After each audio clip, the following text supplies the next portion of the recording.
part of the agreement that Mattel, if you will, made with the subscribers for the Masters of the Universe Classics line was that if they supported the line, we would get to every figure from the vintage Masters of the Universe line and the variants.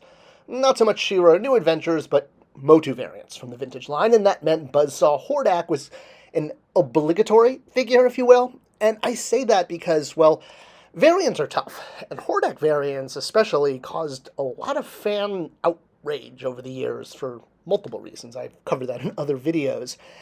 And at the very kind of tail end of the vintage line, in conjunction kind of with the movie figures and the light-up figures, Buzzsaw Hordak came out. Now, a variant, a good variant, has to stand out, has to look different from other figures. In fact, this Batman variant is the one that inspired almost every other crazy variant.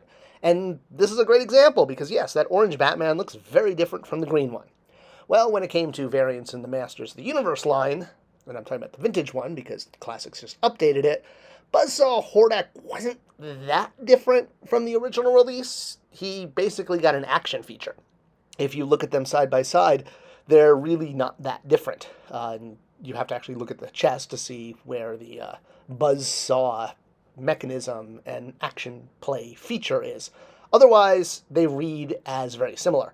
And with a line like Classics, which didn't have the tooling budget to afford the mechanisms that would go in, the internal mechanisms for these kind of things, meant that we would be doing a figure that was an homage to the action feature, as we'd done with many figures, like Mecha Neck with snap-on neck pieces is a perfect example. Well, but that also meant that Hordak wasn't going to look that different. I mean, you know, we explored different ideas. What could it have looked like in 2000X? Or, you know, do we play with the colors? But at the end of the day, if you're updating a vintage figure, well, you need to update that figure. And again, it meant creating a Hordak figure that wasn't that different.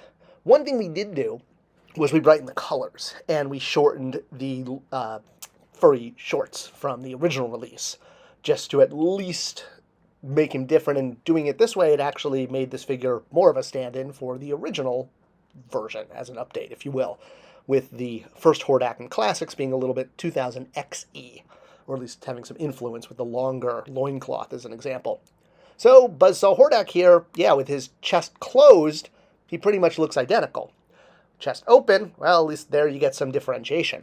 Now, I know people are saying, well, wait a minute, you could afford to sculpt an all-new chest. Why couldn't you do it so it ejected it? Well, the ejection mechanism is a lot more expensive to tool than just opening the chest. That just requires a cavity and a cover.